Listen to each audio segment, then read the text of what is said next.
The buyer of the call has the right but not the obligation to buy the 100 shares at that strike price, and that'll happen by the expiration date, the day's TTE. The seller of a call can be obligated to sell their shares. The buyer of a put has the right but not the obligation to sell the 100 shares. The seller of the put can be obligated to buy those shares. Call options can increase when the value of a stock increases, and put option can increase when the value of stock decreases.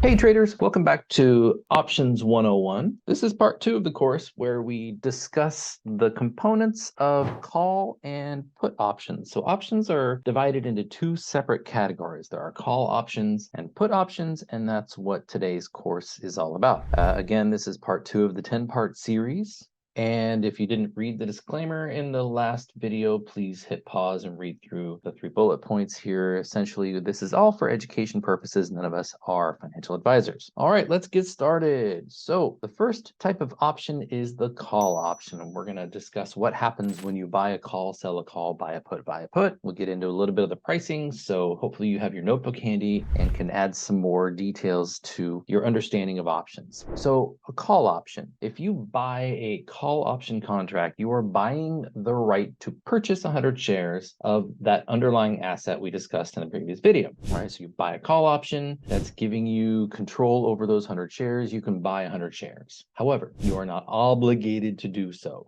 And that's an important distinction between you as the buyer and what's going to happen to the seller. All right, so you have the right to buy them, but you're not obligated. You can do so at any point from the day the contract is executed to the day the contract expires. At any point in there, if you want to purchase the shares, you can. However, in order to control these shares, right, you're asking a seller, somebody's got to sell those shares to you, and you're asking that seller to kind of lock up those shares, you're going to have to pay a little bit of money for that right. So that's what we call a premium payment. When you buy a call contract, or even when we get into the puts, same thing, you got to pay a little money up front, above and beyond, the shares and the whole mechanics of the actual shares. This is a cost outside of that. You're paying a premium for the right to control those 100 shares. So what happens on the seller side? Well, at any point, you would be obligated to sell those 100 shares. And that would happen if the conditions are right. And we'll learn more about that. Again, this is just the mechanics. So why somebody would do this is outside the scope of this particular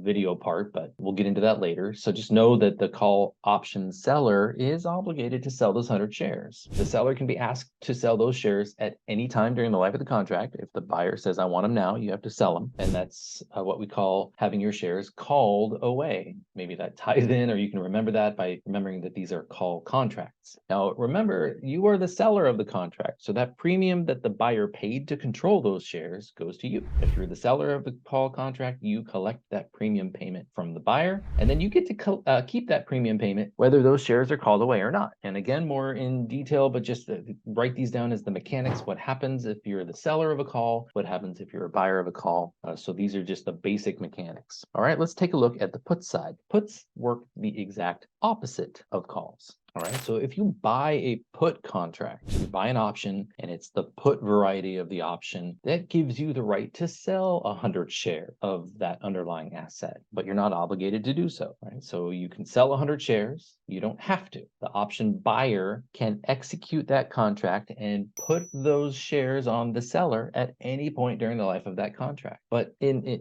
an inconvenience to that buyer, maybe they don't want to buy them right away, and you're controlling the situation here. You have to pay that premium. So the buyer of an option contract always pays that little premium for the right to control those 100 shares. So let's go look at what happens to the seller of the put contract. Now, the seller is obligated to buy those 100 shares, and that'll happen if the contract is executed or if the conditions are right. And again, that's going to be discussed in detail. Just kind of write that down as the mechanics of what happens. You're the seller of a put. You would be obligated to buy the 100 shares, and you can be asked to buy those 100 shares at any point during the life of the contract.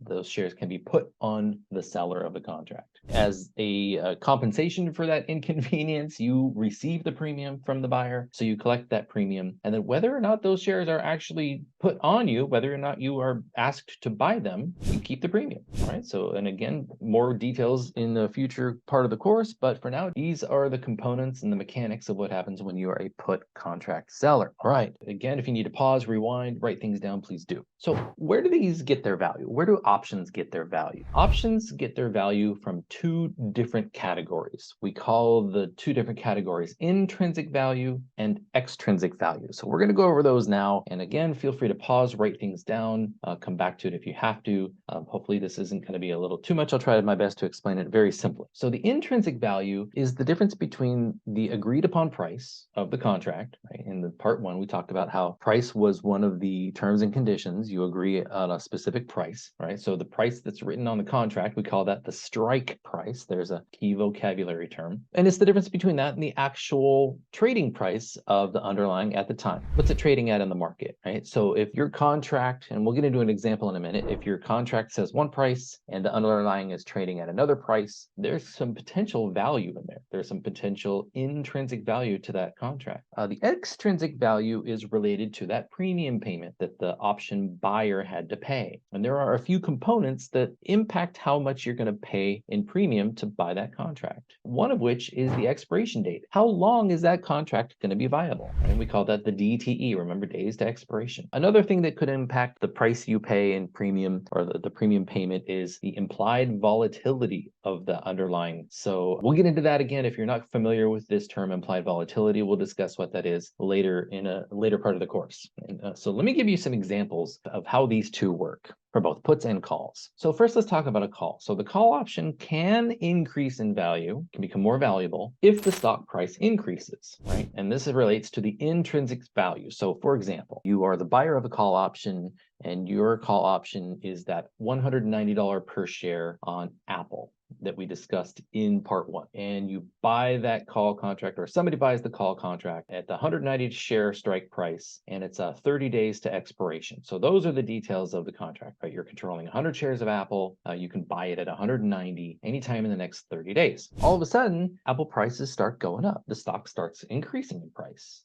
Favorable news, whatever it may be. And 10 days later, just 10 days into that contract, you look at the market price for Apple, it's $195 per share. Well, that contract's worth $500, right? You have the opportunity to buy those shares at 190. Apple's trading for 195. If you were to execute that contract, you could buy them for 190, sell them for 195. That's 100 shares. You'd make $500. So that $500 is considered the intrinsic value of that contract. But remember, in order to control those shares, you have to pay that premium. So let's just make it up an example here, right? When you bought the contract to control those 100 shares, let's say you paid $200 for the right to control those shares. And we'll get into maybe why you would do that as part of some of the strategy courses. So don't worry too much about why you would do that, but speculation is one of the reasons, or you know that Apple is just worth it, so you're going to pay an extra $200 for the opportunity to get it at 190. Now that Apple's trading at $195 per share, well, that contract is more valuable. And the extrinsic value, that $200 for the contract, has also gone up because that contract is now worth $500, right? When you first purchased it, Apple was trading at 190, your contract, your strike price was 190. There was no intrinsic value to the contract. So you were just paying $200 for the hope that Apple price would increase. And sure enough, it did. So if you were to sell that contract to somebody else, you could get more than $200 for it. There are still 20 days left on the contract. Somebody might buy that from you for $300 or $350 or $400 because that contract is now worth $500.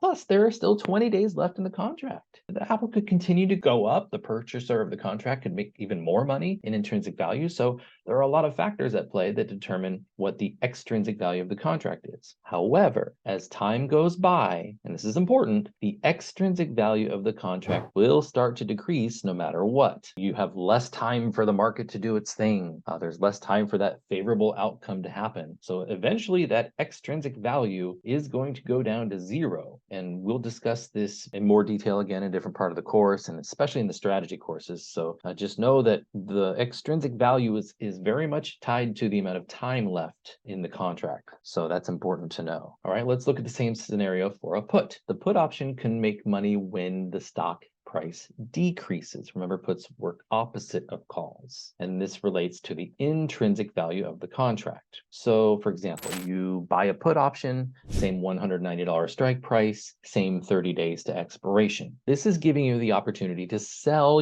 shares of Apple at $190. 10 days later, let's say Apple's stock goes down. It's trading at $185 a share. Well, there's a $500 per 100 times 100 shares, $500 intrinsic value in that contract. You can sell them at $190. They're trading at $185. You can sell them at $190. That's a $5 per share or $500 value of the contract. Okay, but remember, and let's use kind of the same numbers, same examples, you pay a premium to control those shares. So let's say you paid that same $200 for that put contract, and now that Apple's trading at 185, that contract's more valuable. The extrinsic value increases, especially with those 20 days still left. There's plenty of time for a favorable outcome to happen. The stock can continue to drop. You can sell those shares at a much higher price than the market is currently asking, and so there's the opportunity to make some money there. However, again, and we'll talk about more about this in detail, as time goes by, so does the extrinsic value. That premium